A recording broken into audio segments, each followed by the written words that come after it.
quand vous vous soumettez au Père dans sa vision, vous allez voir que la bénédiction que le Père va recevoir, en réalité, c'est pour vous. Grâce Académie.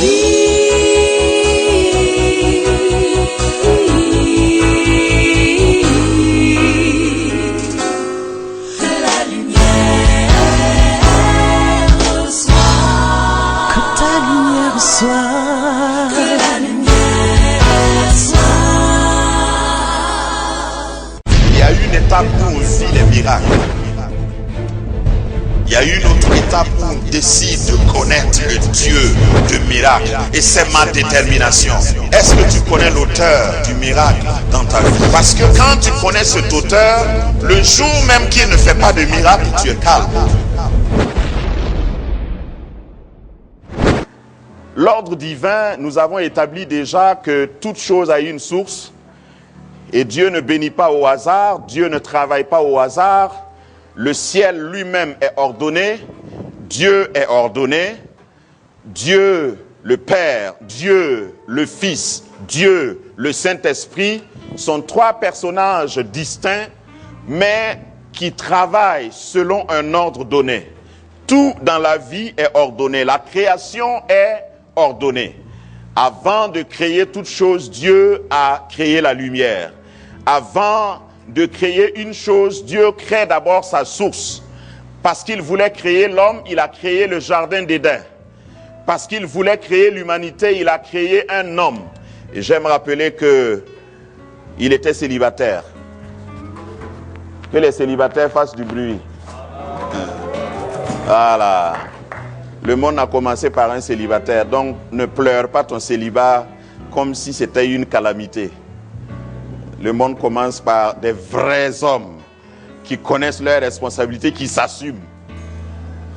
Pas des célibataires qui sont toujours en train de se plaindre dans des couloirs d'attente. Dis, si je me marie, je vais devenir. Non, deviens déjà. Tu peux servir Dieu avant même ton mariage. Amen.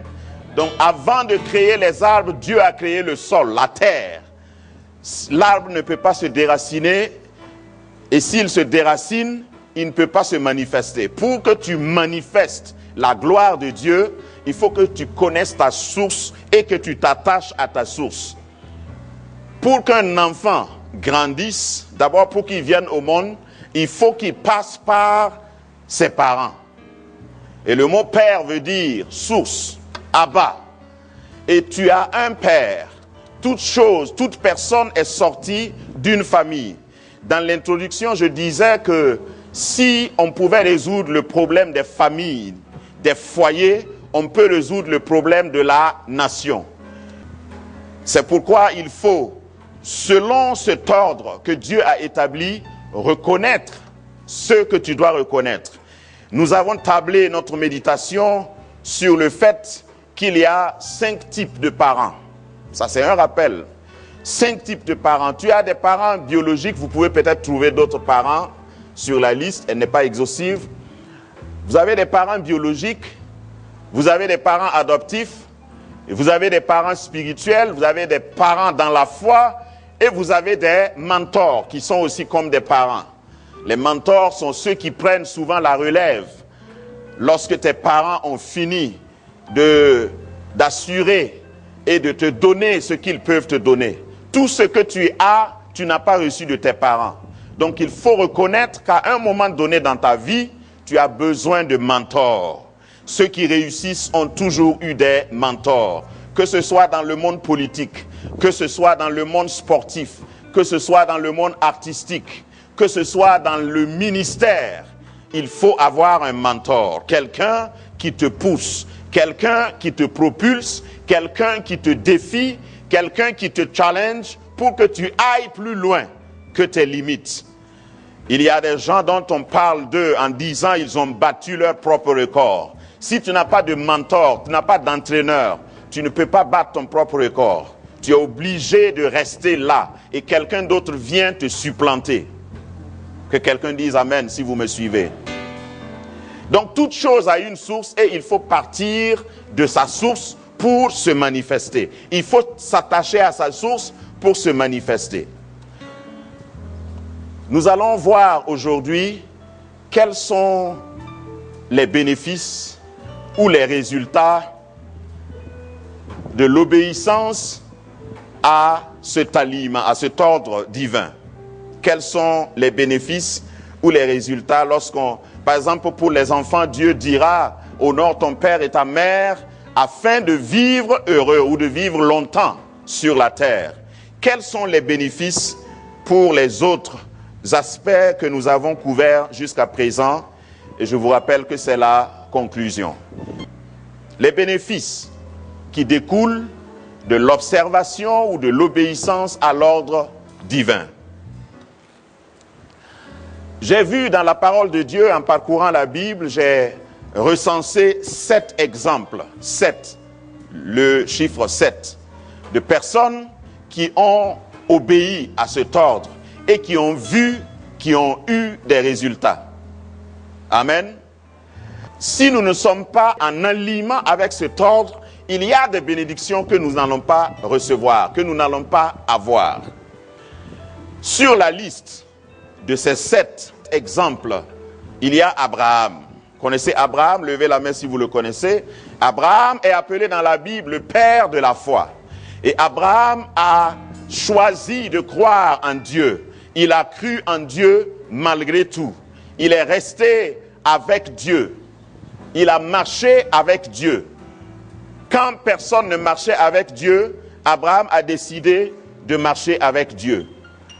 Et cela lui a donné des avantages. Dieu, à un moment donné, l'a distingué.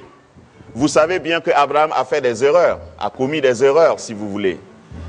Mais quand vous vous mettez sous l'alignement de Dieu, sous l'ordre divin, Dieu s'engage à vous protéger, même dans les erreurs que vous allez commettre. Et il y en a qui me regardent comme s'ils ne commettent jamais d'erreurs. Nous commettons tous des erreurs.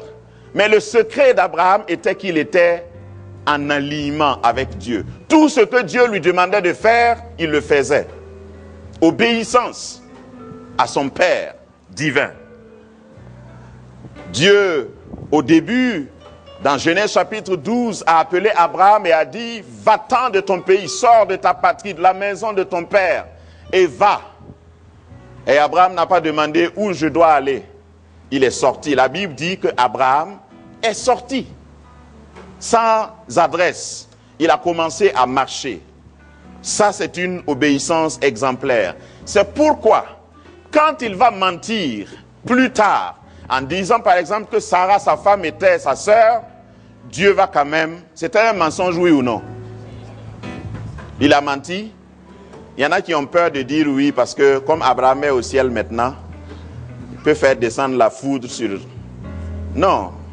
Il faut reconnaître. C'est pourquoi la Bible a recensé tout cela. La Bible est réelle. La Bible ne couvre pas les péchés du président. Quand vous lisez la Bible, si un roi a commis des erreurs, c'est à nu. Si un pasteur commet des erreurs, c'est exposé. Ce n'est pas comme dans certains pays d'Afrique où, à l'avènement de certains dirigeants, ils refont l'histoire du pays. Amen. La Bible est vraie et réaliste. Donc Abraham a commis des erreurs, mais parce qu'il était ami de Dieu, Dieu a pris sa défense. Une autre fois, plus tard, Dieu lui dira, c'est pour vous donner l'exemple d'Abraham, Dieu lui dira, prends ton fils, celui que tu aimes, Isaac, va sur le mont que je t'indiquerai et offre-le en sacrifice. Abraham a obéi. Son unique fils, il est parti. Voilà comment lui, il s'est allié avec l'ordre divin. Abraham est un père de la foi. Il est un exemple pour chacun de nous.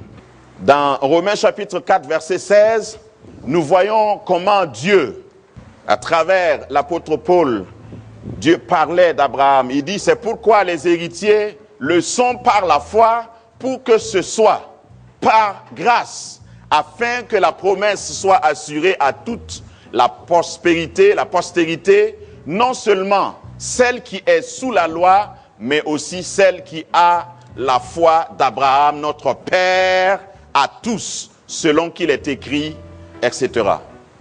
Notre Père à tous. Donc si Abraham est sous l'autorité divine, nous qui sommes croyants, nous devons être sous l'autorité d'Abraham afin d'hériter par la grâce toutes les bénédictions. Pour dire que Dieu ne bénit pas en désordre. Tous ceux qui vont vous dire que la bénédiction de Dieu c'est juste un hasard ou c'est juste une chance, ceux qui n'ont pas la foi appellent ça une chance. Même la grâce n'est pas donnée par hasard. Il faut être sous l'ordre divin, obéir à l'ordre divin avant de recevoir la grâce. Parce que la grâce de Dieu, vous savez, ne se manifeste qu'en Jésus. Si vous n'êtes pas sous l'autorité de Jésus, vous ne pouvez pas bénéficier de sa grâce. Ensuite, nous avons Isaac. Isaac, celui-là même qui est né d'Abraham. Isaac, selon Genèse chapitre 22 au verset 5, Genèse 22, 5, montre que Isaac a obéi à son père Abraham. Isaac était à ce niveau, il était en âge de pouvoir courir plus vite que son père. Si son père devait le chasser, il ne pouvait pas le rattraper. Mais quand Dieu a parlé à Abraham, Abraham a pris Isaac et il faut reconnaître que Isaac s'est soumis à son père. Et Abraham dit à ses serviteurs, restez ici avec l'âne. Moi et le jeune homme, nous irons jusque-là pour adorer et nous reviendrons auprès de vous. Je voudrais dire par là que quand vous êtes sous l'autorité, à un moment donné, vous allez accepter rester seul avec le Père. Abraham, la Bible dit qu'Abraham avait plus de 318 hommes armés. C'est-à-dire qu'il avait une armée des serviteurs bien rodés et bien préparés qui pouvaient aller en guerre.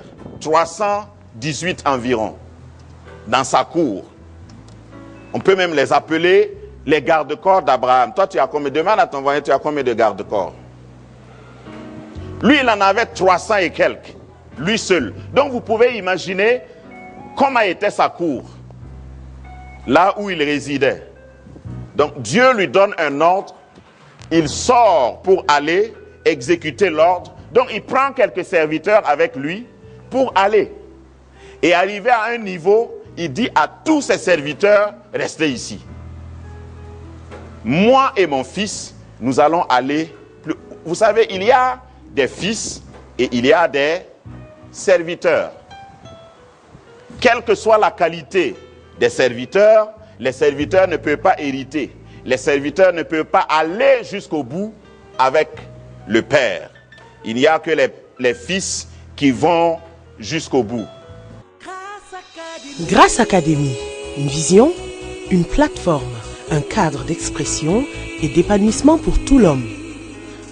Une ambassade du royaume de Dieu, un peuple d'adorateurs, un centre multiracial, une église sans cloison avec pour seule passion vivre la réalité de l'évangile de Jésus-Christ. Grâce Académie, une voix prophétique et une vision pour sa génération. Situé à Ouaga 2000, à 700 mètres de l'ambassade des États-Unis, côté Est. Grâce Académie.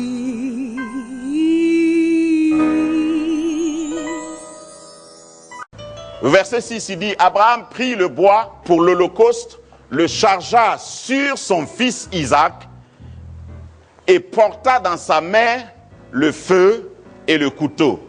Et ils marchèrent tous deux ensemble. Seuls les fils vont jusqu'au bout avec les pères. Dans tous les domaines, cela est vrai. Quand vous avez une entreprise, vous pouvez avoir des bons serviteurs, mais à la fin de toute chose, ce sont vos fils seulement qui peuvent vous défendre, qui peuvent se tenir là et qui peuvent aller jusqu'au bout, qui peuvent continuer de croire en vous. Cela ne disqualifie pas les serviteurs, mais les serviteurs s'arrêtent toujours à un niveau. Abraham a dit, restez ici, moi et le jeune homme. qui était son fils. Et Isaac a accepté porter le fagot de bois. Il a accepté porter le fardeau pour suivre son père. Et ils ont commencé à parler. Je crois que Isaac voyait que le vieux père n'était pas coordonné. C'est pourquoi il lui a demandé, voici le feu, voici le bois, mais où est l'animal? Il y a des moments où en tant que fils, vous pouvez ne pas tellement comprendre le père, mais vous marchez avec lui, vous continuez avec lui, vous croyez en sa vision. J'invite quelqu'un, et quand je dis fils ici, cela inclut les femmes, cela inclut les filles. Je vous invite à être des fils dignes de vos parents, de toutes les catégories que j'ai citées plus haut. Si vous êtes un fils, vous allez aller jusqu'au bout.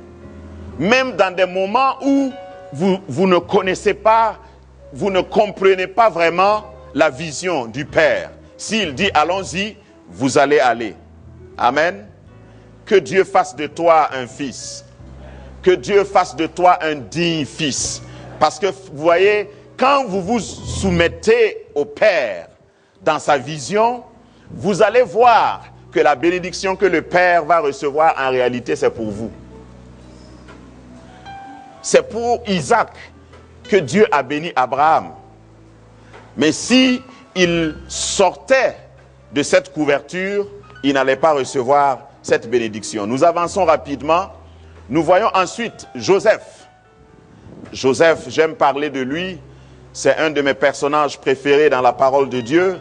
Joseph, c'est ce fils qui est né à Jacob, qui, dans sa vieillesse, et qui était un rêveur.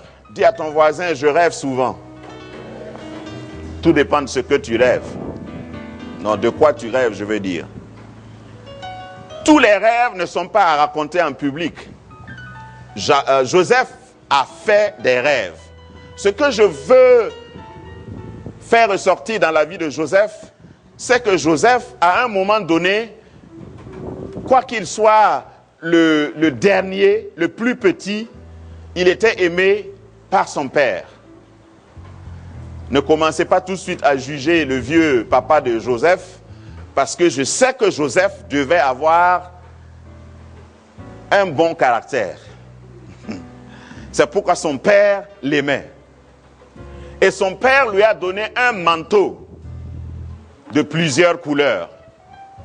Il y a des gens qui ont des manteaux de plusieurs couleurs, des tuniques de plusieurs couleurs. Ça veut dire qu'ils sont destinés à faire beaucoup de choses. Ils sont multitalentueux. Ils ont des dons, ils ont des capacités diverses.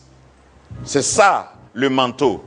Et le manteau de plusieurs couleurs, tu ne peux pas recevoir ça de quelqu'un d'autre que de ton père. Dis amen à ça. Si tu n'es pas en bon aliment avec ton père, tu ne le recevras pas. La suite de l'histoire a montré pourquoi le père de Joseph l'aimait plus que les autres. Vous avez vu ce que ses frères lui ont fait. Ce n'est pas parce que Joseph a eu le manteau qu'ils sont devenus méchants. Ils étaient méchants avant. Dis à ton voisin, c'est naissance, c'est pas maladie. Ils étaient comme ça avant. Et quand l'occasion s'est présentée, ils ont manifesté leur méchanceté jusqu'au bout.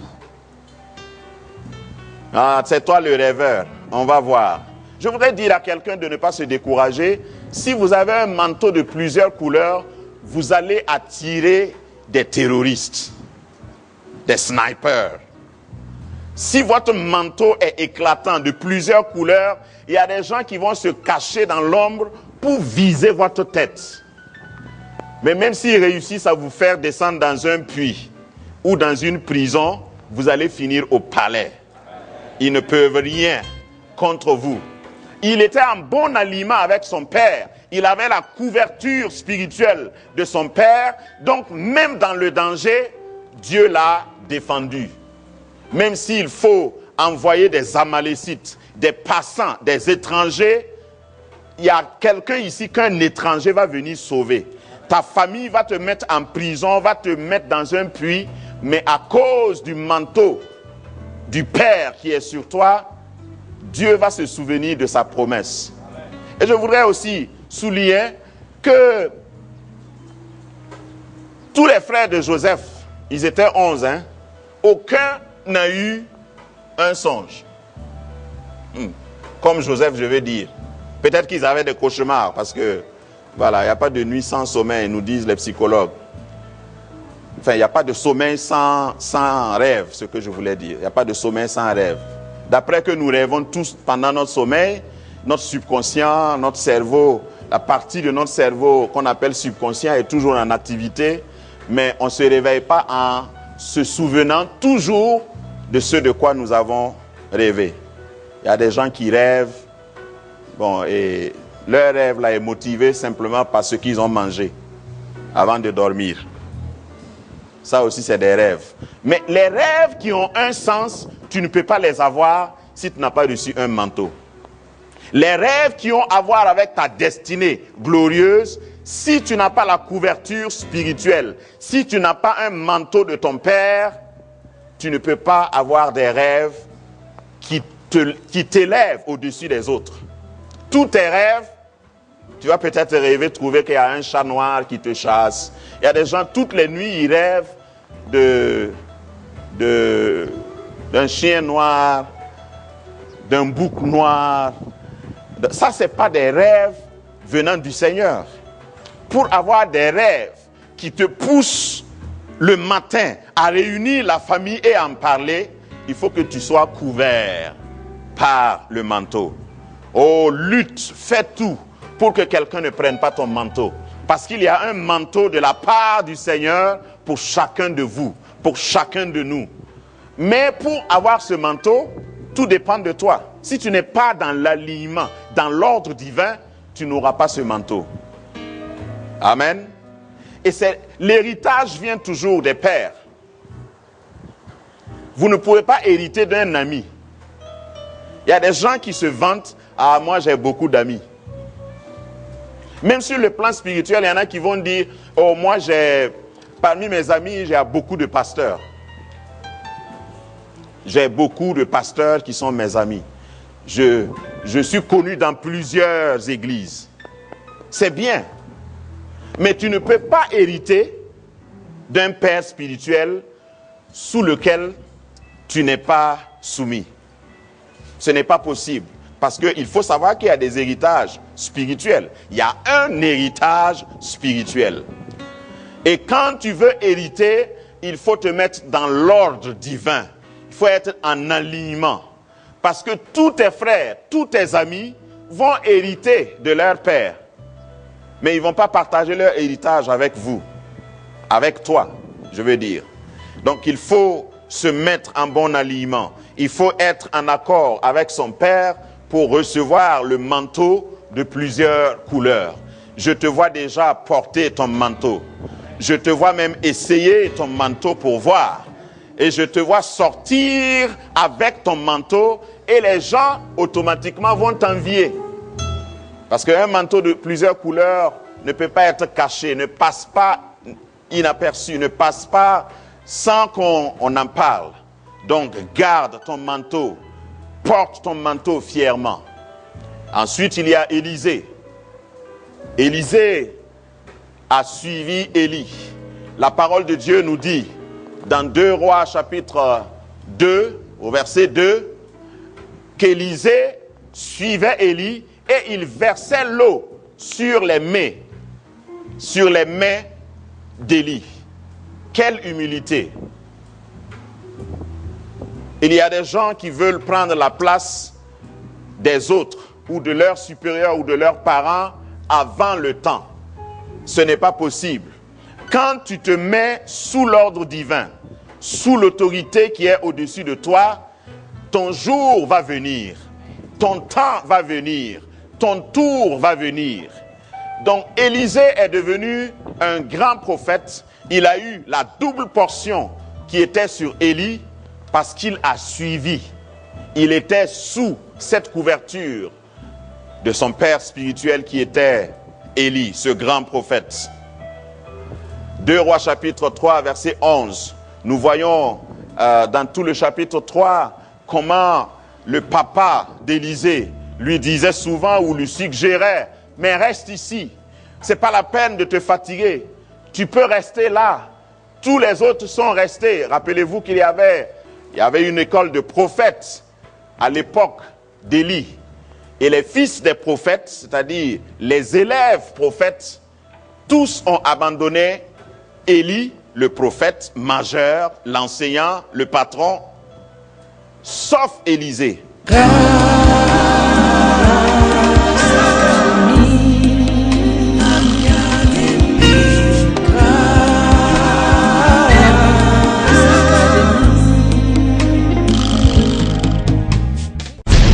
Où on vit les miracles. Il y a une autre étape où on décide de connaître le Dieu de miracle. Et c'est ma détermination. Est-ce que tu connais l'auteur du miracle dans ta vie? Parce que quand tu connais cet auteur, le jour même qu'il ne fait pas de miracle, tu es calme.